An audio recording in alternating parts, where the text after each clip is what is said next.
Hello, it's Friday, and you know what that means. It's time for the Soapbox Podcast. I'm Drew, Aloha, I'm Antonio. and that's Antonio, and we're back. We are back, and we're on YouTube now. We are on YouTube now. After about 16 hours of me pulling my hair out, we're on YouTube. And if you think that's a joke, it is. It's funny, but it's also completely and totally true. It's what a pain in the ever-loving butt that was. You still got hair. Yeah, it's true. It's true. A little bit. I got a little left. Yeah. But, yeah, I mean, you would think it's just like it's a picture. Yeah. And then you're playing video, like, over the picture. Yeah. And then you put it on YouTube. Well, the problem is that you have to make all those images. And I know that you know this, but I'm just explaining for the audience. Like, you have to make all those images. So my computer is just a regular computer. It's not like I don't have a super fast computer or anything like that. So in order to make all those images, it takes tons and tons and tons of computer power. And I don't have it. Computer power. I was going to say like a computer word, but people, I don't want to lose anybody. Oh, yeah. It takes better guts than my computer has. And so each episode took me about 4 hours to render. And it's just real downer. And then it took an additional couple of hours to upload all that stuff to YouTube. So for those of you out there, and you know who you are, Eric, who are like, just throw it on YouTube. Just throw it on YouTube. It's really, I promise you. It's not as easy. It's not that simple. Now, I have done it. Okay. I have done it. Yeah. So it's up there. Okay. And you can enjoy. And this one will be up there as well in about 4 hours. Okay. In about 4 hours. When I get done processing it and rendering it, yes. But anyway, so that's kind of fun. It's fun. It's always fun to like see yourself on YouTube. If you watch a lot of YouTube and then you're just messing around and then you see in like your recommends stuff, you like yourself. Oh, That's always trippy. You saw yourself? Well, I mean, I saw a Soapbox podcast. Okay. Because it knows that the Soapbox email is related to my other email. Okay. Like YouTube knows that. Yeah. Like I opened up the brand new, completely what I thought would be untainted YouTube homepage for the new channel. Yeah. Because it's under the Soapbox podcast email address. Yeah. All the recommends is like stuff I like. Okay. It's pretty close. Because Right. it knows that it's like, you know what I mean? Okay. I don't know how it knows, but it figured out that it's connected to me. So What does your recommends look like? Mine's all video games and food stuff with a little bit of exercise stuff mixed in. mine is, I do still have some video games in there because even though I haven't really played video games in a long time, like years and years, I do enjoy watching people play video games, especially really funny people. There's nothing better than like somebody who's absolutely hilarious playing like a really hard video game and like getting mad and like, I don't know why it's so funny, but it's really funny. It's really You like to laugh at entertaining. other people's pain. It's okay. Oh yeah. Who doesn't, bro? Really? I don't know. Yeah. I think it's part of the human condition. That and thinking you've got good ideas for t-shirts. It's part of the human condition. But I got great ideas for t-shirts. yeah, but every person who's listening to this is like, I have great ideas for t-shirts too. And maybe they do. Who's to say? Who's to say? You know? Someone doesn't though. Someone thinks they do and they don't. Somebody. Yeah. Out there. Oh man. Well, do you know what month it is? May? It is May. No clue. That's okay. Oh. I didn't expect you to know. It's National Bike Month, okay? Yeah. Like Bicycle. Like Lance Armstrong style. Yeah, we don't talk about him anymore, though. Oh. Because he's That's bad. what people call that. He's or bad. Tour de France style. Tour de France. There we yeah, go. There you go. Yeah. Sorry, I grew up in the 90s. What do you know from me? It's okay. So, as soon as we fight the Savannah back, I'm going to try and get the bike out of the shed. Are you serious? Yeah. I got to do something low impact. Yeah. Knees can't take it anymore. Yeah.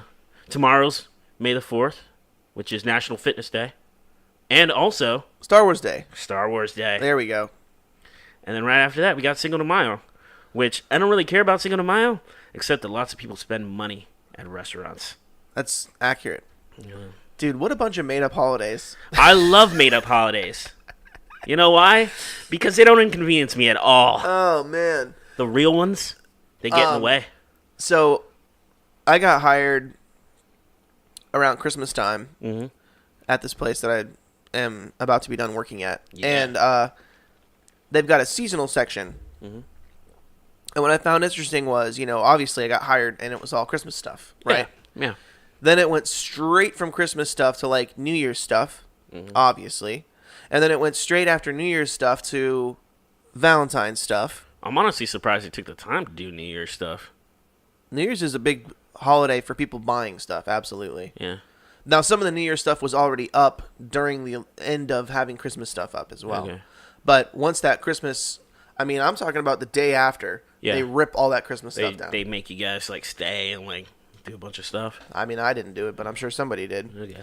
And I was like, see you guys later. But yeah, so what I'm getting at is every single holiday had something coming up every single time. And then what I found interesting was after Easter, they put up like 4th of July stuff. Oh. Because there's nothing between now and like, you know what I mean? They skip Mother's Day and Father's Day, right? Yeah, but I'm talking about, this is seasonal. So I'm talking about like, for Easter, there was like Easter baskets there. Yeah. And there was like candy and eggs. There's lots of candy, always lots of candy. Yeah. There's not a good candy holiday coming up. No. There just isn't. Like for the rest of summer, there's just nothing. There's not a whole lot of holidays other than July 4th. Like real proper, like go to the store and like buy red, white, and blue plates and like, whatever type of a situation. Or, yeah. I like to not work for July 4th this year. That'd be great.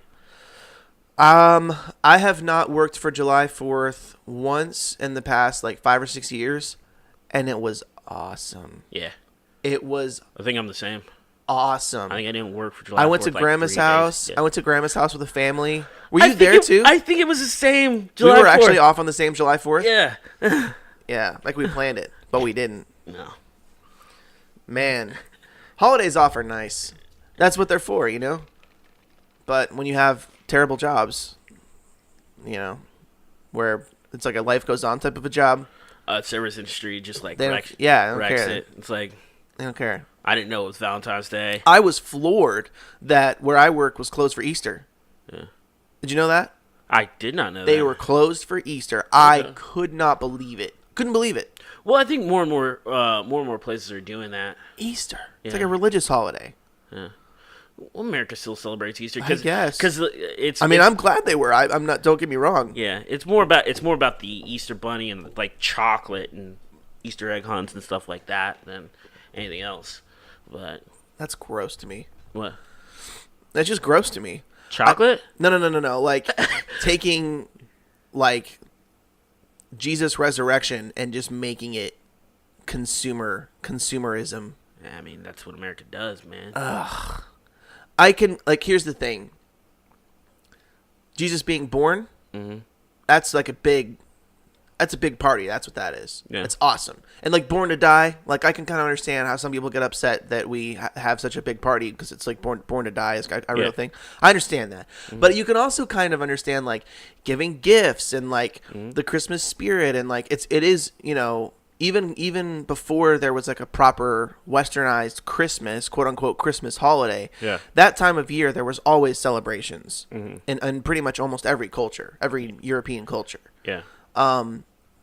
As some people are quick to point out, a lot of those celebrations are pagan. Yeah.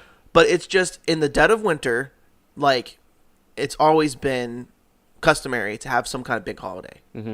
And so when Christianity really took over Europe, that big holiday became Christ's birth, right? Okay. So as much as it kind of stinks how much of a consumerism, money grab that has become, I can kind of understand it. Like it makes more sense to me. It's like, okay, well, it is fun. Like this is really fun to give gifts and like put up the tree and have lights and it's pretty and whatever. Good memories. Yeah. Dude, Easter. Easter's for like going to church and like sunrise services and like thinking about like Christ's like redemptive work for you. Mm. It's not for spending a bunch of money. It just isn't. Like I said, that's it's grosser to me. It's more gross to me. Do you really spend a lot of money during Easter? Dude, people spend. I'm like, my eyes have been opened to how much money people spend on Easter by working at this store. Really? People go absolutely nuts. Absolutely. People are buying like hundreds of dollars of stuff to put in Easter baskets for like their 23-year-old. Like it is. That's weird. Oh, dude. You think it's weird? It's not that weird. People do it all the time. Like the store that I worked at like makes their money on stuff like that. I don't doubt it. I Yeah. just think it's weird to get an Easter basket at 23. Oh, dude. Well, it's an Easter basket that's full of like tablets and Oh yeah, Okay. dude. Not everyone is poor like us, man. Hey, man. It is what it is. I did used to like getting Easter baskets as a little kid, and for me, Easter is if it's not a religious thing, it is for the kids and for family. Yeah. That's the way I look at Easter. Like Easter is like you sit down, you have a roast with your family, and you guys do the thing. Whether you're religious or not, it's an excuse for your matriarch or patriarch to get everyone at one table and for people to argue with each other and just stuff it and just deal with it and like eat a lot of food, and just talk to your sister, talk to your brother. Don't mind your Uncle Frank, Oh, whatever. Man. Yeah. Yeah. I don't know, man. I've really learned a lot by working at this big store where I just didn't realize. People talk about income inequality and stuff like that a lot. Mm-hmm. If you watch any CNN or MSNBC, or if you listen to podcasts with left-leaning folks, and it's kind of easy. It's kind of easy to think that we all are the same in this country if you don't get out much. If you just think that everyone's like you are. Oh yeah. It just is very, very human thing to do. Like when you're gonna hang out with people that are like you. Yeah. It's just like when you see a dog with 3 legs and the owner's like, he just thinks that all dogs have 3 legs. That's how people are too. Yeah. Like people just automatically are just like, and that's why people get into such big arguments over like what's normal. yeah. Like someone will be doing something and someone else will be like, you weirdo. And they're like, what? This is normal. This is what everyone does. And you're like, no, it's not. Like I put marshmallows on my hot dog. anyone from Michigan, we're looking at you, okay? Yeah. You're not normal. You do a bunch of weird stuff, okay? But what I'm getting at is, like, it was just interesting to see a huge cross-section of America working at this store. Like, seeing people who, man, they just load up their cart with whatever they want all the time. No, they just have no thought whatsoever. They don't even think about, like, how much this is or how much that is. Yeah. They're just like, oh, that's kind of cool. Okay, blam, I'm going to buy it. Like, that is not how you and I think. You and I are, like, opening, like, I went to the store the other day, and I was, like, opening my phone to check my balance before I went through the line. Yeah. I look forward to not doing that. Oh, it's going to be great when it happens, and it will happen. And it has happened. I've had, seasons of my life where I've been, really fine. But I would like for that to be the norm, though. Yeah. But, like, those people could never understand what it's like to be me. Yeah. They just can't. Like, it's been so long for most of them, where they just don't walk through the men's section and just grab, like, 3 new things of undershirts because they need them. I can't do that. I can't do that financially. For sure. Yeah. I walk through and I'm, like, looking for a deal, or I'm like, get a nice big paycheck and I have enough money to go get 1 pack. And they just it's just fascinating to me. It's just fascinating that they can't understand what it's like to be me. And honestly, I can't really understand what it's like to be them either. And then we try to have, like, policy discussions about what America should do going forward. And we wonder why nobody can agree on anything. Oh, yeah. Because everybody's, like, so wildly different and is coming from such wildly different places. And add on top of that belief systems and core beliefs and how you were raised, and there's like 18 different factors that make it to where we're never going to agree. Oh, for sure. So I think that nobody understands. Like, it's not that people don't understand that. People just don't. People don't Dwell on it. They don't take it to heart. Yeah. They might have like a basic understanding of, like, if you ask like your average person, like, hey, is everybody the same? They're gonna be like, well, of course not everyone's the same. Like, everyone knows that, like, people are different. But then when it comes to, like, hey, what should we do about this or that? Yeah. And they have a view, and they think that everyone else's view is just absolutely the dumbest thing they've ever heard, and how could anyone ever think that? Mm-hmm. Well, buddy, because they're not like you at all. They're so unlike you that you can't even fathom what their life is like, and they can't fathom what your life is like. So, of course, they're going to have a wildly different view, and they think your view is every bit as stupid because they can't imagine what it's like to be you.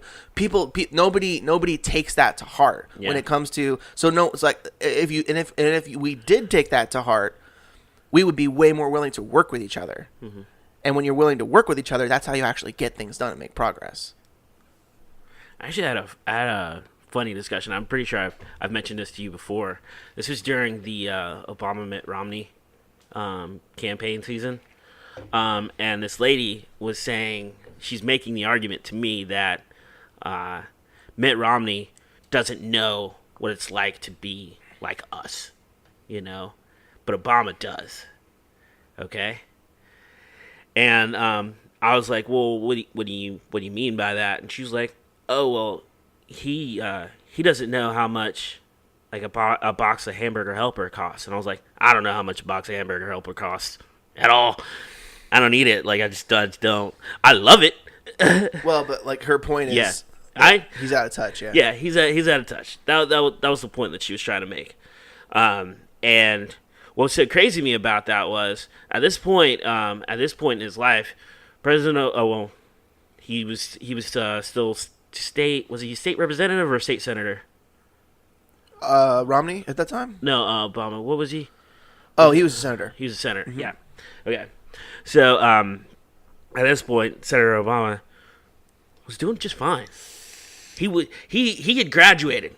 He was not like us in any way, shape, or form. Yeah. But she perceived it to be. But he had been like us at one point. And like the argument at that time was that Romney was born with a silver spoon in his mouth.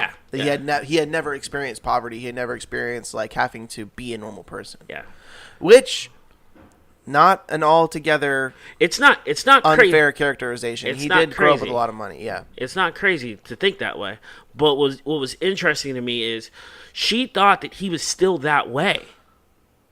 I don't know. I don't know about her. Personally, the person you're talking about, but I think that the characterization was like it's important that you have experienced that at some point. Yeah, I think for a lot of people that's what it was, and I can actually understand that criticism. I totally get that as well. But like you said, when you're so far removed from it, does it really still matter anymore? Better to have had it though. Better to have had it. Like our parents. Our parents are comfortable financially. I think both of our parents have their houses paid off and cars pretty much paid off, or even if they have a car payment, they're not worried about it at all. It's fine. They're fine. They were really poor at one point. Like really poor when they were kids, like when they were like in their 20s, like us. they struggled. That was poor a lot longer than that. Yeah. Well, but you know what I know what you get at. To like, hand-me-down couches or whatever, and like, blah blah blah, whatever. Mm-hmm. And so even if they're not in touch with it now, I think that it does mold you and shape you and help you be a more practical person, even if you have money. Yeah.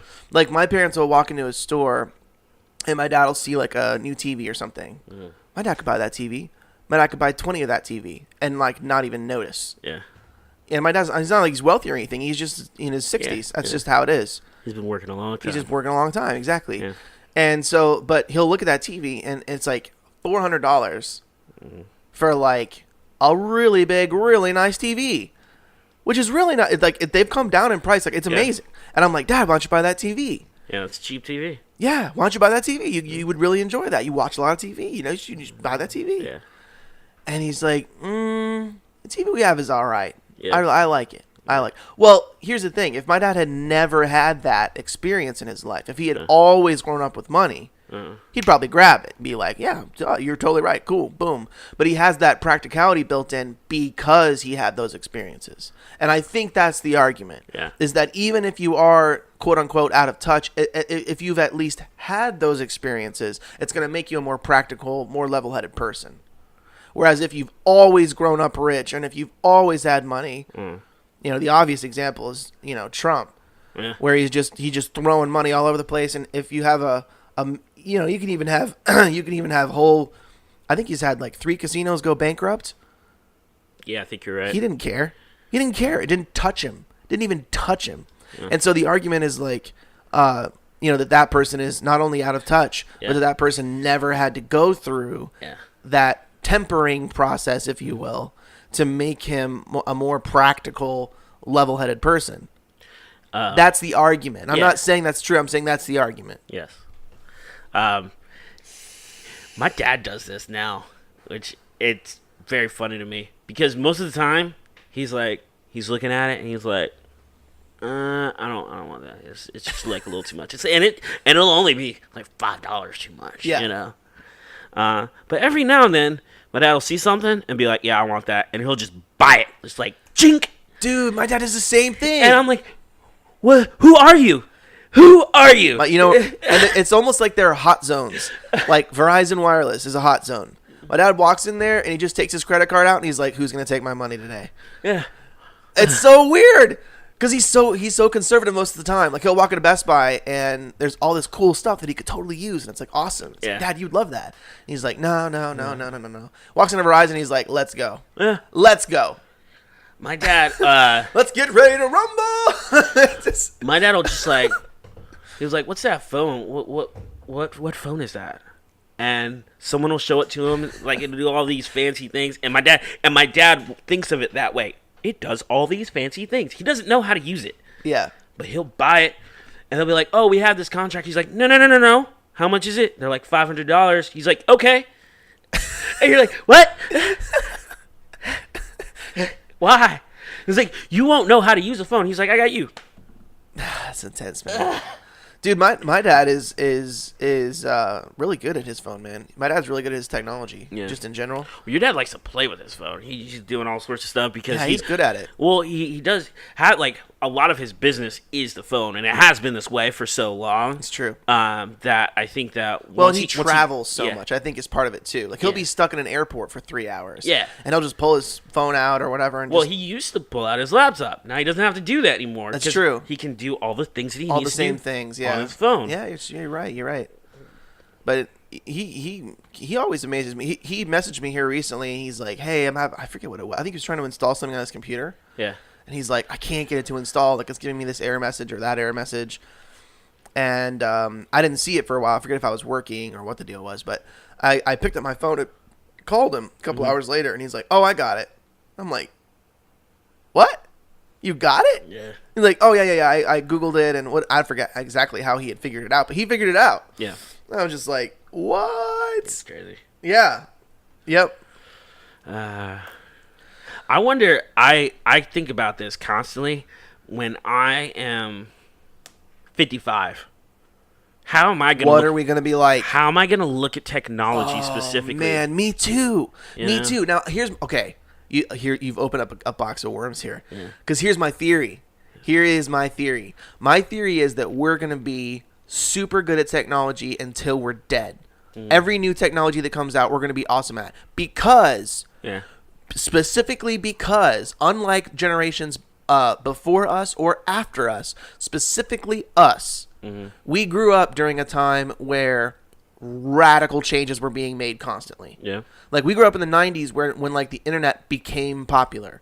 So, like, you and I remember, like, a time before the internet, at least the internet as we know it today. Yeah. Like, when we were growing up, it was dial-up internet. Yeah. And people didn't Google things. People didn't... Like, the internet wasn't what it was. I still love that sound. Yeah, the modem. Yeah, it drives my dad... If my dad gets a hint of it, it drives him insane, because I used to turn the volume up. And, like, sing with it. Yeah. But that's when we grew up. Yeah. We grew up at that time, Mm-hmm. and then the millennium happened, Mm-hmm. and then a couple of years after that was when it really took off, and the internet became what it is today, where people are, you're Googling things, Yeah. and Very social robust. media, the ability to find anything, or and then like YouTube, like all of a sudden there's a video for everything in the world. Like if you want to see somebody like ice fishing, like it doesn't matter, like anything you want, anything you possibly think of, you want to learn how to cook something, whack, it's just right there. Bam. Like, and we were teenagers when that happened. So and smartphones, like we were conscious, like almost adults before like the iPhone really hit. Yeah. We were like Close to it 17, 18 years old, Yeah. like when the iPhone hit. Yeah, I didn't get my first smartphone until. Well, because I think the first iPhone came out in either 2006 or 2007, something like that. And then we're like 16, 17, and then it really didn't become the iPhone, like where everybody had one and everything like that, until like 2 or 3 years later. Yeah. Like I the was iPhone about- I was 4. about 20, I think, when I got my first iPhone. Exactly. Like the iPhone 4 was when it really, really hit the fan as far as like everybody having one and stuff like that. Like we were adults. We were young adults. Yeah. But like we were, we were still in that curious phase where like we thought everything was awesome and we were wanted the adults one. that got treated like children. Oh, big time. And, Honestly, big time. Probably more so than ever. I don't know, man. Colleges are getting a little ridiculous right now. So. Oh, that's true. That's true. That's true. I think they are actually worse than when we were in college. And we won't go into that because that's a whole other discussion. Yeah. But it's at the request of the students. Oh yeah. That's important to remember. Okay. So don't feel bad for them. What kicked most of that off was Yale releasing a memo of we're not going to regulate what Halloween costumes you wear, in terms of like offensive stuff, like Indian chiefs and whatever else is offensive to people these days. Oh man. You didn't know that? You didn't know you're not supposed to dress up like an Indian chief? It's It's cultural appropriation. I knew I wasn't supposed to call it Indian style. I was supposed to call it crisscross applesauce now. Dude. So the student, Yale released this memo saying we're not going to regulate it. Yeah. You're adults. And the students literally rioted. And they said we want you to regulate it. So it's important not to feel bad for this upcoming generation because they want it. Yeah. They want it. So whether or not it is right or wrong or whatever else needs to be done that's a discussion that we could have an entire podcast on. What happened to kids in college being anarchists? It's gone. It's weird. absolutely gone. Kids want law and order. Kids want supervision. Kids want their parents to be there at the mall with them as teenagers. They bring their parents along. It's That's utterly mind-blowing. It's cool sometimes. You gotta have some alone time though. You gotta be like alone in Yeah. the woods. And I'm not saying that you should or shouldn't. It's not a should or shouldn't situation. It's a weird situation in that for like all of recorded history, like you hit about 13, 14 years old, and whenever you're with your friends, you want to pretend like your parents don't exist. You're like, yeah, Unless you're complaining about them. unless you're complaining about them. You're like, no. I was raised by wolves. I don't actually have any parents. I don't have any embarrassing stories. Nope, nothing like that. And then kids today are literally the complete opposite, and it's only been 10 years. Yeah, it's Totally weird. It's kind of Kids don't want to drive. They don't want to drive. They physically resist getting their driver's license. That is a thing that I have noticed. The whole world's been turned on its head, man. I don't know what's going on. But anyway, we got to get into this because I have to work today. Oh, true. Yeah. True. Yeah. I forgot. That's my bad. Did some soapboxing. Yeah. Sometimes you got soapbox it, All right. Well, are you tracking a story? I am. I am tracking the Facebook thingamathing. Okay. Thingamathing. Did you hear about this? No. All right. So Facebook has been banning, as of Thursday, they have been banning people that they deem objectionable. Okay. they updated their policy on its dangerous individuals and organizations.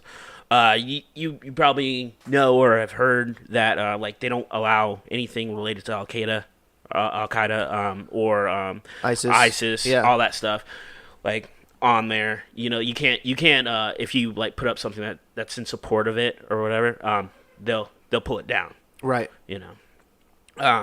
Well, they have expanded it. And I'll read I got the policy right here. In an effort to prevent and disrupt real-world harm, we do not allow any organizations or individuals that proclaim violent mission or are engaged in violence from having a presence on Facebook. This includes organizations or individuals involving the following: terrorist activity, organized hate, mass or serial murder, human trafficking, organized violence, or criminal activity. Okay? Okay.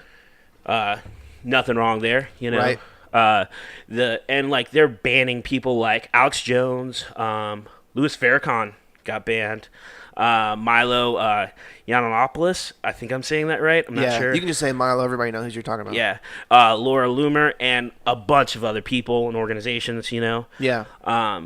And the reason why I was tracking it is because I actually, Killer Mike had an Instagram post about this. Yeah. And it kind of seemed like he's like a Farrakhan supporter. I'm not really sure, which wouldn't surprise me because Killer Mike's kind of crazy.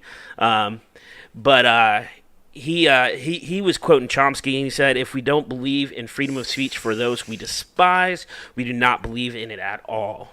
Which, you know, it's like a powerful statement, you know, if you really think about it. It's, and I did think about it a little bit, you know, because I am very much even if you're on one side or the other, you got to let the other side like have a voice. Yeah. These guys are polarizing people, you know, like Farrakhan's a black separatist. Alex Jones,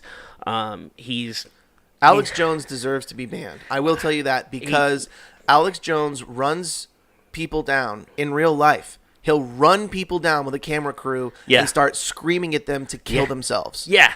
You can't do that. Yeah. Like it is illegal. Yeah. It is illegal. Oh, he's actually harassing people. It's harassment, and it's like threats of violence. Mm-hmm. Or someone should kill you. Yeah, he openly condones. He encourages people to do what he does to other people. Yeah, and you just it is so wrong on so many levels. Yeah, and it's like, why can't you just have a crazy opinion? Exactly. Why can't you just because if Alex Jones was just being Alex Jones on a talk show, okay, fine, whatever. Mm-hmm. Like I don't watch it, you don't watch it, but like people watch it, whatever. Yeah. No big deal. Yeah. Like there are people, crazy people on all sides of the spectrum. Yeah. And I guess that's my point. Is like the threats of violence, like the actual threats to people and the encouragement of it. Yeah. Like it's so unnecessary too. Yeah. Oh man, I don't understand it. Well, and what's crazy to me is what does that have to gain? What does he have to gain by doing? I don't understand. I know the people on this list. I knew Alex Jones and I knew Farrakhan. He's part of the Nation of Islam. I think he's the technical leader of the Nation of Islam, even though the Nation has plenty of splinter groups. Oh, thousands. But like the rest of them, I actually had to look up a lot of their stuff. I knew I'd heard Milo mentioned before. Like once I actually saw the picture of him, I was like, oh, I know that guy. Yeah, Milo does a bunch of stuff. Now Milo got kicked off of Twitter. He got kicked off of Twitter. No, but like a while ago. And Breitbart. Breitbart's a news organization. Yeah. He used to work for them. They fired him because he's too crazy for them. Which is, by the way, yeah, that's upsetting. That's really upsetting. If you've ever gone to Breitbart, if anyone's too extreme for Breitbart, that's And I'm a conservative. To be clear to all of you listening, I am a conservative. I actually believe a lot of the same things. I just don't believe the conspiracy theories and like insane stuff. But like. Well, he like openly put up lies. Apparently, I didn't know that. Well, okay. So here's the thing, Milo, violates, and Shapiro does this too. Like I think Shapiro's off Twitter. I think Shapiro's got kicked off Twitter too. Yeah. And all these guys are on Rogan at various points in the past couple of months talking about this, and Rogan actually had Jack Dorsey, the CEO and co-founder of Twitter, Oh yeah. multiple times. He had him on the first time just by himself and kind of just talked about it and didn't really press him on it. And then he had him on and then people were like really upset. Yeah. Because they're like, we need actual answers to this stuff that's going on. So he had him on a second time with his, like, one of his top PR people. Okay. Because Dorsey's like, I'm not just going into the lion's den by myself. Yeah. So he like Smart man. Yeah, he is. He is. And so he brings his PR person with him, and they proceed to just. I think actually, it was Dorsey, a PR person, and then someone who had like a journalist who had been banned. Okay. I think not permanently, but he had the journalist had lots of problems. Okay. With Twitter not liking stuff that he has been doing. Okay. And the journalist's thing was, you're only doing it to people on the right. You have a left bias. Yeah. So that has been the discussion. Like, that's been a big part of the discussion going forward. Facebook's been accused of that as well. Big time. Yeah. Big time. Yeah. But, Twitter's assertion was, you guys are breaking the rules. You're breaking the rules. Like, they're the terms of service. And, like, some of them are really obvious. Like, Alex Jones telling people to kill themselves or telling his followers to, like, physically harm someone. Yeah. That's obvious. Like, I don't think anybody really is upset at that. But, like, some of these other ones are... They're a little bit more ticky-tacky. Yeah. Where you're breaking a line in the fine print. Yeah. So to speak. The reason that I don't have a lot of sympathy for these guys is because they've done it 3, 4, 5, 6 times. Gotcha. And they've done a lot of it. A lot of them are this. A lot of the reasons they actually do finally get that final ban, like that actual get kicked off the platform, is because they do the same thing more than once. Yeah. I don't have a lot of sympathy for that. Like, if you didn't know something was in the fine print and you get dinged for it, okay. Yeah. Okay, whatever. Like, you're a controversial guy doing controversial things. Cool, fine. Don't do it again. Like, at this point now it's wrong. Yeah. Or it's against it, even if it's not wrong. It's against the terms of service. It's going to get you in trouble, and that you have the possibility. You're jeopardizing your Twitter account. But Drew, they're limiting my free speech. Well, it depends. It depends on, and what Twitter would say to that is, we are not limiting. We are not limiting free speech. We are doing our best to interpret current laws in a digital jurisdiction. Okay. And I like that response. Oh, yeah. We're doing our best because, like, you can't harass somebody in real life. You can't do it. Nope. You can't run after somebody on the sidewalk and scream at their face 24 hours a day. You cannot. You'll get arrested. And so Twitter's interpretation is like, we don't want that to happen online. We don't want that. We don't, it's fine to disagree, and it's fine to even violently disagree, but there are ways in which you can disagree, and there are ways in which you cannot. And that's spelled out in their terms of service. And if you violate them, they're not going to kick you off the platform straight away. They're just not. Like, the journalist was saying that they would do that. Yeah. He couldn't produce any examples of someone getting kicked off, like, after one tweet. Yeah. He couldn't produce any examples of that. So typically, though, they just pull the post down. They pull the post down. They ding you. If it's bad enough, they'll actually suspend you for whether it's 48 hours or a week. I forget what the suspension is. Yeah. But it's man, I tell you what, man, it seems pretty fair. It seems pretty fair if you actually go at it from like a level-headed point of view, where if you're not already on a side. Yeah.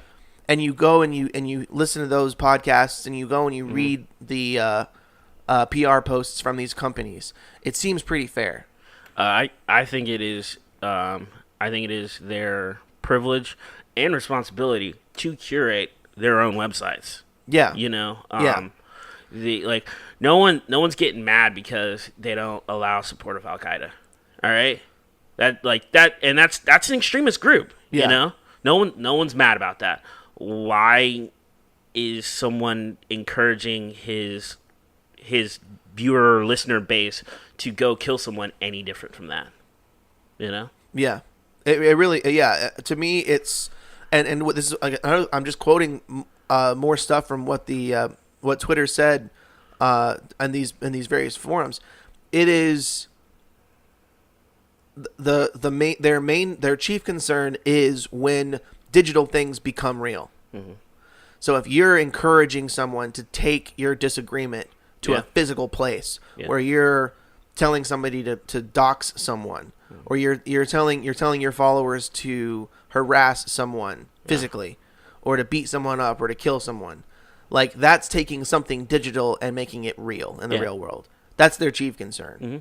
And they try to make their policies in accordance with that. Yeah. So the free speech discussion becomes, is social media a public resource or is it a private resource? Mm-hmm. So, like, I think everybody would agree that, like, the water that comes out of your tap is a public resource. Mm-hmm. You do have to pay for it because you have to pay for somebody to, like, upkeep the lines and stuff like that. Yeah. But, like, everyone should have access to water. You can't say, like the mayor of Greenville can't say, like, well, I don't like you, so you don't get access to water, or I don't like what you're doing, so you don't get access to water. Mm-hmm. That's a public resource that you can't limit.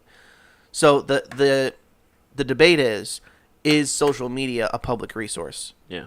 Because it is so ubiquitous and it is such a built-in de facto way that people communicate and connect in the 2019. Yeah. So, and there's a real discussion to be had there, but I think no. I think these are still companies and private companies. And I think that, if you are doing enough to get banned from one of these places, you knew and you went ahead and you got banned. In fact, I think some of these people are getting banned on purpose as a PR stunt for their career. Mm-hmm. I believe that. I don't know if it's true, but it seems that way. Yeah. I mean, some of these people just you see what they post. What was actually funny, after Farrakhan got taken off, he put out a video defending what he'd said, what derogatory stuff he'd said about Jewish people. He put out a video defending that's intense, man. His stuff, and you're just like, man, that wasn't just like a bad statement. Like you truly believe that. Yeah. Yeah. Wow. Yep. Which, by the way, goes completely against the Nation of Islam's mission statement. Yeah. Again, a whole podcast could be made on that. Yeah. Oh, well. Anyway, what do you got? I think we should probably move ahead. Yeah. I think we should probably move ahead because we spent a lot of time on that. Well, the intro took a long time. Yeah, it's fine. I'm fine. I'm fine with moving ahead. Yeah, that was honestly a really interesting discussion. Yeah. I'll just tease what I had. What'd you have? I was gonna talk about something that relates to because I've been doing a lot of research on this. I was gonna talk about something that relates to something called post-truth. Okay. Post-truth era. I was going to talk about some research and stuff, and I was just going to try to run that down in like a really short amount of time. Mm-hmm. But I don't need to do that this week because I'm also terrified that I'm going to go on and on. Yeah. So I think the genie's out of the bottle on that one. I think if we start talking about it, I'm not going to be able to stop. That's fine. If you don't know what post-truth is, you probably heard of like the modern era, and then you've heard of like postmodern. Most people have heard of those kind of things. Mm-hmm. So this is the next era. It's called post-truth. Okay. And it's where... Well, I don't know a lot about it. I'd be interested to hear about it next podcast. Do you want to know what it is? What? That way you can be thinking about it? Go right ahead. Post-truth is where post-truth era is defined by your core beliefs and your emotions are truth instead of objective reality. Yeah. That's the definition. And that's all I'll say. Yeah. But that just helps you understand, that just helps you understand where we're going to be going next week. I've been listening to a lot of, I wouldn't necessarily call them motivational podcasts. They're more about like business building and stuff like that. stuff, and they talk about core values, and I still, after, I don't know, 20 years of hearing about core values, I'm like, what even is that? I mean, it's not that I don't have like an idea of what core values are. Yeah. It's just if you really want to make a word your own, I'm a firm believer that you have to be able to define it in your own words. Don't just regurgitate a textbook definition or even a definition that you heard. Just like if I had to explain core values to a 5-year-old, how would I do that? You know, and I just haven't been able to find a satisfactory way to phrase it. It's the ultimate why. Yeah. That's what it is. It's the ultimate why. Well, the closest one I have is, what is your why? And I believe I heard that somewhere. Yeah. You know. Yeah. But it's what you're building all of your decision making, your life. It's what you're. Yeah. It's the reason behind what you're doing. And some people are more intentional about it than others. Yeah. In fact, most people are completely unintentional about it. Oh yeah. So. Well, how much time we got? I know you got a boogie soon. Yeah. You want to just go right to the quiz? Sure, let's go for it. I know story time's a fave, but we're pressed for time. Yeah. It's a Friday. And that means New York Times quiz. I've dumped so much caffeine in my body today. I'm shaking. Well, you should do really well on this quiz then. Be seeing through walls and stuff. You can remember everything that you saw this week. No, can't. Oh, all right. Well, I feel like that was a really good discussion, though. Yeah, no. I feel like that's hopefully been entertaining, and yeah, oh yeah, yeah. And I mean, you could talk about that for 2 hours if you really wanted to. Rogan does it for 4 hours all the time. Yeah, yeah. That's a big topic that he's having people on about right now. So. Okay. Let's see here. Question number 1 on the New York Times weekly quiz. Play along at home. See if you can beat us. Attorney General William Barr defended his handling of the special counsel's investigation during an appearance before Congress this week. He also dismissed a newly revealed letter from the special counsel, Robert Mueller, that objected that Mr. Barr's initial summary of the investigation's conclusions. In a testimony on Wednesday, Mr. Barr described the letter as what? The answers are crabby, peevish, snitty, or testy. I think snitty, I've never heard that one. Snitty? What's that? It means it's a cross between like snotty and picky. Okay. I'm going to go with this one because I just like the way it sounds. Yeah. What'd you pick? Peevish. Peevish. It's snitty. Yeah, it is snitty. It's snitty. Yeah, so the long story short, Barr has been called before Congress to answer for his summary, which now that they have the entire report, they're like, this is an unfair characterization of the report. There's lots of stuff in here that you just completely didn't talk about, or it's really important. And Nancy Pelosi went so far as to be like, you lied. Like, you lied to the American people and to Congress. That's where we're at right now. She literally grabbed the pulpit, leaned into the microphone, she's like, Mr. Barr, the Attorney General of the United States, lied to Congress, and he should resign. And she's like gripping the thing. Because she just feels so strongly that he characterized the Mueller report as Trump is exonerated. That's how she feels. Whereas in the actual Mueller report, there's a lot of stuff in there that does not speak well of like Trump telling, I forget who it was. I think somebody in the Justice Department to fire Mueller like several times, like to get rid of him several times. Doesn't look good. You know what I mean? It looks like he's trying to obstruct justice. It looks like he's trying to get rid of the special counsel. You know what I mean? Well, didn't it? Correct me if I'm wrong. It did say there were several instances where obstruction might have been possible. Well, and okay, so there's a whole legal question there where Mueller could have recommended an indictment. Okay. But he decided not to. He left the indicting to Congress, whether or not Congress was going to indict the president. Yeah. What Mueller did not anticipate was Barr releasing something, the Attorney General releasing something before Congress was able to see it or read it or release anything or come to any of their own judgments. Mm-hmm. So now what's happened is the president's agenda, if you will, has gotten in front of, like, you're going to have a huge segment of the, you're going to have, popular opinion's going to be that, oh, Trump's been exonerated. Yeah.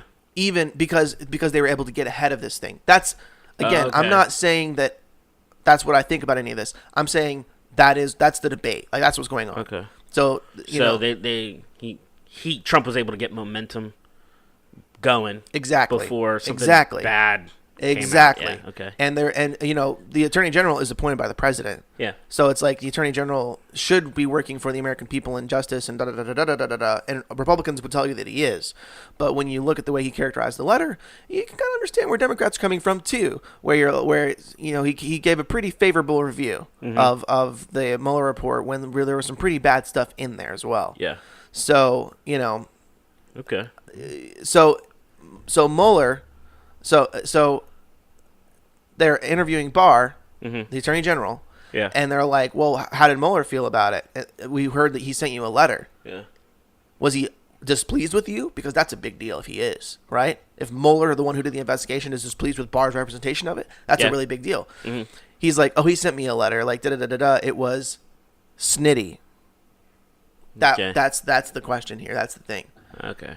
So Barr, again, is trying to get ahead of Mueller coming out and being like, you messed up my report. You gave an unfair character. He's trying to get ahead of that and cast Mueller's office as being snotty and picky and meh.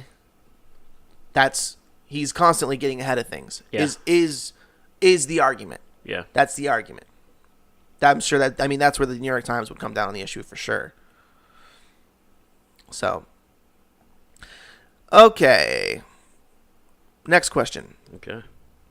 President Nicolas Maduro of Venezuela remained in power this week despite a mass uprising led by opposition leader Juan Guaido. President Trump threatened which country with sanctions for its support of Mr. Maduro's government? Answers are Bolivia, Cuba, Iran, or Mexico.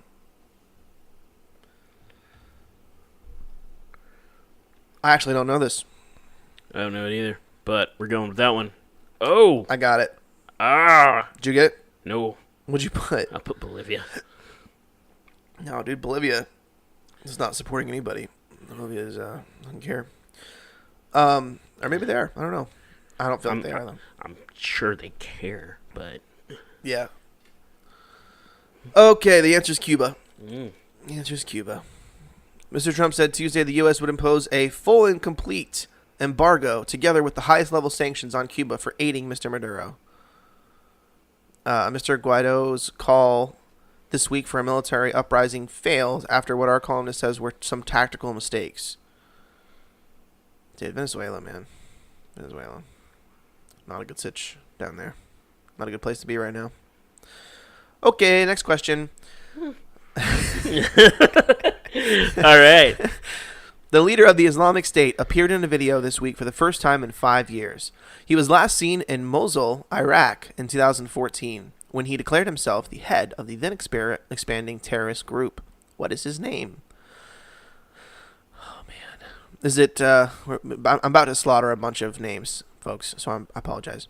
Is it Abu Bakr al-Baghdadi? Is it Mullah Muhammad Omar? That one wasn't bad. Is it Hajan Sawadjan? Wow, I got it. I think I actually got that. That was pretty good. Or is it Ayman al-Zawahiri? Zawahiri. Ayman al-Zawahiri. Got to get that in there. Oh, man. I think I know what it isn't. There's a couple of them that don't look right, but then there's a couple that look pretty good too. So I don't know. Let's see here. I'm going with this one. Have you picked one? Mm-mm. Oh, it was the other one. Oh man. I hate it when they throw in like real people. Yeah. Because I think Zawahiri was a real person. I'm pretty sure that's a real you know what I mean? Yeah. It's al-Baghdadi. Yeah. Man. I got that one right. Oh, well, good for you. Mm. Question 4. An anti-immigration and ultra-nationalist party called Vox won its first seats in parliament in an election in which country? Is it Austria? Is it Greece? Italy? Or Spain? Vox, of course, is voice in Latin. Yeah. I heard something about this, and it made me think of Bioshock Infinite. That's right. The Vox Populi? Yeah. And I was The like, voice of the people.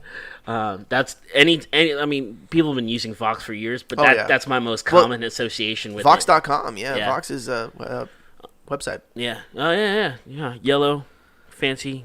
Unbelievably left-leaning. Ooh, it's bad. It's a little crazy sometimes, actually.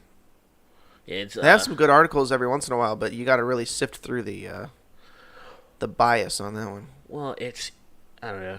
What I mean by it's bad, it's just that it's just nonpartisan at all. They don't even make an effort. I don't appreciate the fact that a lot of, and I don't know about Vox in particular, but I wish that places like that would just tell you we are a left-leaning news outlet. I did read. I hate it when they try to present it as like this is fact or this is just like the reality. That's what I mean. Right or left. That's right what I or mean left. by bad. Yeah. I don't particularly care for that. But I was on Vox the other day, and I did. They were explaining something about the stock market that I found to be really, really interesting. Oh, they have awesome educational videos. But it was so heady. Yeah. You know? Yeah. Oh man. Yep. I'm gonna go with them. Oh. Okay, let me pick one. I'm gonna go. The country that's in the most turmoil out of all those is Greece. So I feel like nope, it's Spain. Yep. Man, it was a toss up for me between Spain and Italy. I wonder what the party's like. Let's see. Let's read the blurb. The success of Vox in Spain's election last Sunday represented a major shift in the country that long appeared to be immune to the spread of far-right movements. Oh, I guess it's far-right then. But the party's rise did as much or more to mobilize its opponents, as the 76% turnout was one of the highest since Spain's return to democracies in the 1970s. Yeah, I mean, Spain has a very, very, very long and storied history with fascism, so yeah.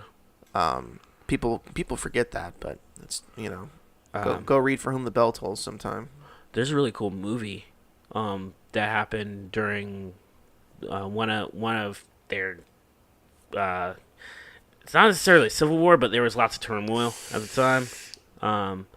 It's called There Be Dragons. It's really cool. I think it's a book too. Yeah, I've heard of that. So okay, next question. What is the next name in this chronological list? Oh, I know this one. Hirohito, Akihito, Akihito. Mm-hmm. Oh man. You do this. All right. You speak Japanese. I do not speak Japanese. He speaks Japanese. A little bit of Japanese. It is. The answers are Aiko, Akishino, Masako, and Naruhito. I feel like it's the last one. Yes! Oh, man. I guessed that one right. Yeah. Oh, man, I guessed that one right. Ooh. Yeah, it's the next emperor of... Yeah, here we go. Yeah. Emperor Naruhito of Japan succeeded his father, Akihito, on Wednesday, a day after he became the first monarch in more than 2 centuries to abdicate. Akihito abdicated. Yeah. What? Akihito is the son of wartime Emperor Hirohito. Yeah. there has been an emperor in Japan for more than 15 centuries, Mm-hmm. making the Chrysanthemum. Chrysanthemum throne the world's oldest continuous monarchy. Mm-hmm. Once regarded as a demigod, the emperor is now an entirely symbolic figure. Read a history of the royal family by the Times Tokyo bureau chief. It's really cool. I didn't read that article, but I have looked up. I saw that it happened. I just didn't know. You start putting a bunch of Japanese names together, and I have absolutely no idea. I thought that his daughter was going to become emperor because I believe she's the oldest. Oh, really? Yeah. Oh, maybe she didn't want to. The way the royal family works in Japan is kind of strange. So like, if you are, I think it's something like 6th or 7th in line, you're just a regular person. Oh, really? Yeah. Huh. Well, that's probably to prevent struggles for the throne. And you know whose fault that is? America.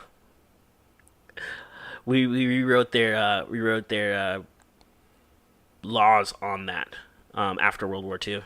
Man, because the royal family was getting large. Gotcha. When Hirohito was in charge, the royal family was something like 32 members. It was crazy. Yeah. So. Well, But yes, there's a lot of power vacuums. You know, so there's a massive, massive chunk of the world that absolutely hates Japan because of Hirohito. Hey man, like basically the Pacific Rim would love to just set Japan on fire. They hate Japan. Japan takes a very the at the time they took a very different view of war. A look at war than a lot of people around that area. Which is funny because everyone there had the same policy. Japan just kept it for a very long time. Yeah. So, crazy stuff. Anyway. Next question. President Trump, his 3 eldest children, and his private company filed a lawsuit to prevent 2 banks from responding to congressional subpoenas. Huh? Capital One was one of the banks. What was the other? Goodness gracious, I have absolutely no idea. Nope. So the options are Bank of America, Citigroup, Deutsche Bank, or JP Morgan Chase. I couldn't even begin to tell you. I'm going to go... Ooh. I got it. You did. Did you get it? No, I put Citigroup. I think a lot of rich guys have like Capital One is like an American bank. Yeah. And then I think a lot of like people with sprawling wealth also have a foreign bank. Yeah. So I just picked Deutsche Bank on a whim. That's great logic right there. And Deutsche Bank was the correct answer. Okay, that's not very interesting. Let's keep on going. In a widening scandal involving hundreds of thousands of dollars worth of children's books that she wrote, Catherine Pugh resigned as the mayor of which city? I love that it was children's books. It's unbelievable. No one has explained this scandal to me. I still don't know exactly what the deal was with that, but it's definitely... How do you have a scandal surrounding children's books? I don't know, man. I really don't know. Here, I'll read the blurb here in a minute. Did you pick one? Yes. Did you get it? No. Oh, buddy. It's Baltimore. Yeah. Okay, Miss Pugh resigned on Thursday, days after the Baltimore City Council proposed amending the city charter to make it possible to remove her, and after the FBI raided her 2 homes and her office at City Hall. She had written a series of children's books that promote nutritious food and exercise that the University of Maryland medical system paid for while she was serving on its board of directors. Okay, so basically a conflict of interest is what went on. That doesn't seem like much of a scandal, though. Yeah, I don't know, man. I don't know. So she wrote a book encouraging better behavior for children. Uh-huh. And then she sold it to herself, basically. Okay. Because she was on the council. She was like, let's buy my book. I don't know. It's definitely a conflict of interest. Oh yeah, for sure. But I don't know. Maybe there's more to it. I don't know. Well, she's guaranteeing herself a sale. She is guaranteeing herself a sale. Like I said, it's definitely bad. It was I was watching the news and it was definitely cast as like she's this corrupt thing, which I was like, is there cocaine in the books? Like what are we doing? What are we doing, man? I don't understand. Whatever. Oh man. Is this like an Adderall scan? Like what are we doing to the children here? I don't know. All right. Which streaming service announced that it had reached 100 million subscribers? Is it Apple Music, Netflix, Spotify, or YouTube Premium? I have absolutely no idea. I didn't see this at all. I'm interested, though. I'm going to go... Oh, I got it wrong. I got it right. It is Spotify. Mm-hmm. That's amazing. It's really amazing. In its first quarter earnings report, Spotify said Monday that it had 217 million users around the world, up from 207 million at the end of last year. Of those, 100 million are paying subscribers to the music streaming service, compared with 96 million at the end of 2018. Okay. How'd they get 4 million extra? I don't know, man. Man, that's impressive. By being super annoying when you're trying to listen to music and playing loads of ads. I can't even open up my Spotify app anymore because since I cut back on my subscriptions, I just can't. I can't do it anymore. I mean, you can. It's a free account now, right? Yeah, it is. Well, I mean, you could go listen to with advertisements. Yeah, I know. I can't do it. Oh, I see what you're saying. I can't do it. Yeah, it's pretty bad. They also were doing. I don't know if they're still doing this, but they did this thing for a while where they wouldn't let you play stuff in order. They don't. Yeah, you can't pick your next song. Can't do anything. It just makes you want to throw your phone out the window. It's Pandora. Remember the beta from Pandora? Oh yeah. When you clicked on a song and it played that song that you liked, and then it just made a station out of it. Yeah. It's pretty awful. So yeah. I think people either are going to use the service, carte blanche, and pay for it, or not use it at all. Well, I've met plenty of people that don't mind it. Dude, I don't know how in the world. Yeah. I don't understand that. All right, the pioneering filmmaker John Singleton died on Monday at 51. He was the first African American and the youngest person to be nominated for an Academy Award in directing for his debut film in 1991. What was the film? Was it Barbershop, Boys in the Hood, Higher Learning, or Poetic Justice?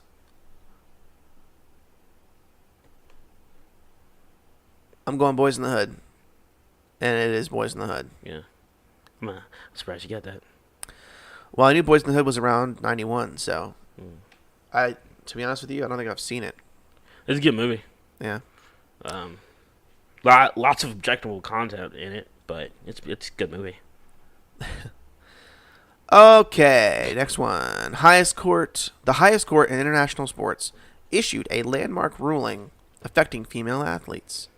What did the ruling involve? Is it hormone levels, inequitable representation, pregnancy, or the wage gap?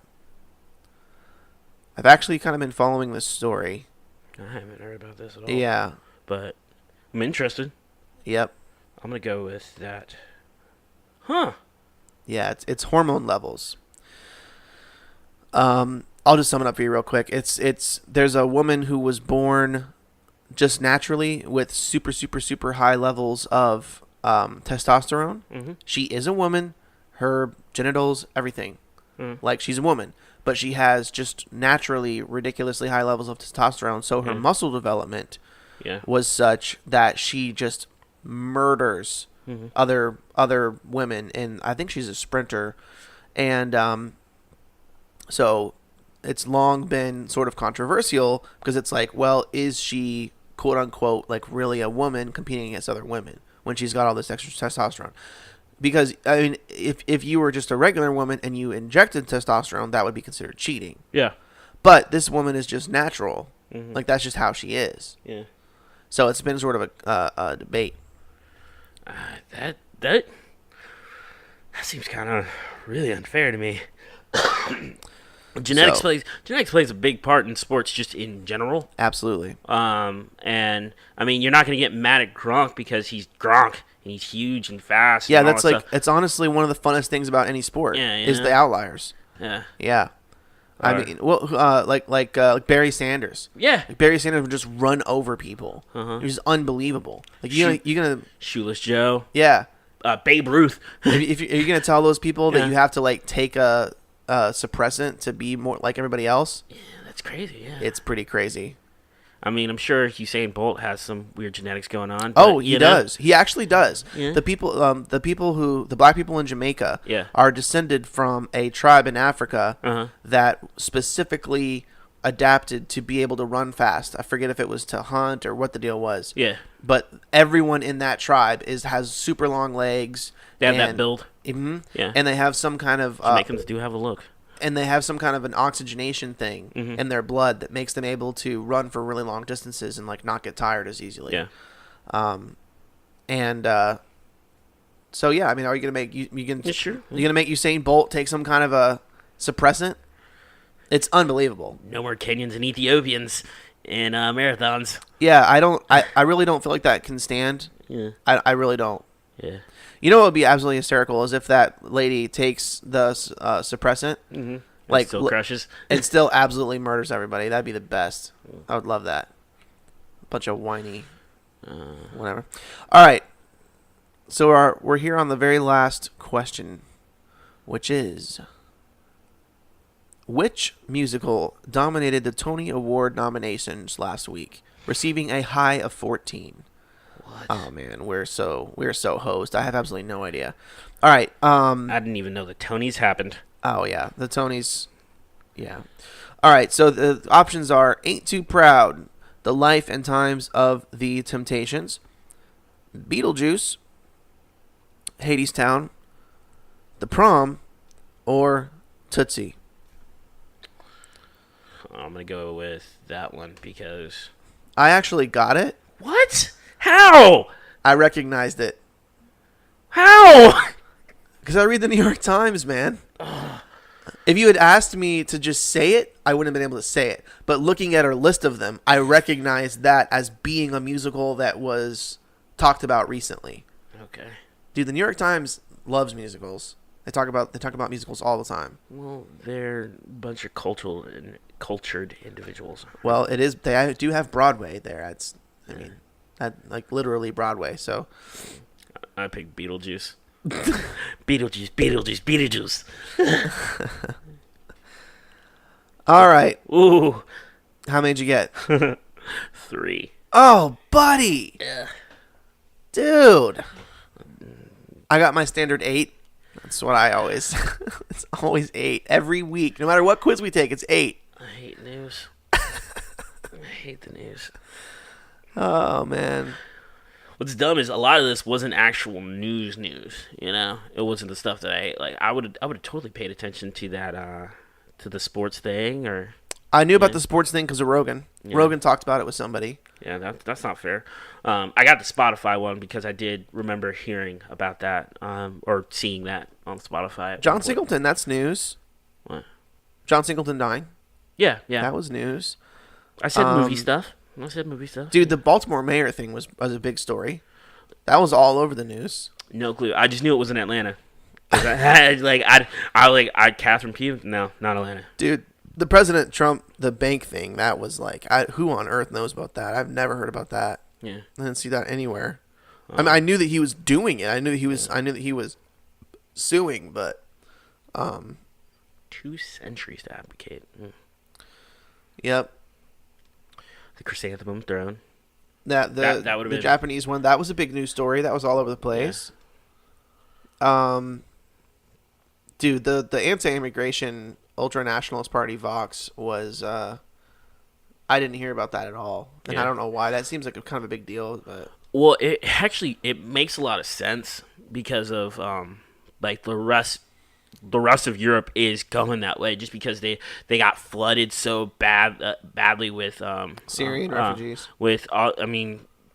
Refugees from all over the place, all over Syria- Africa. Syria is the bad one. Syria's the one that got the biggest story, but I mean, you go to you go to like Sweden, Norway, Germany, all that stuff. They're complaining about like Greeks and all like Kenyans, everything. People from the center of Africa. Yeah. So.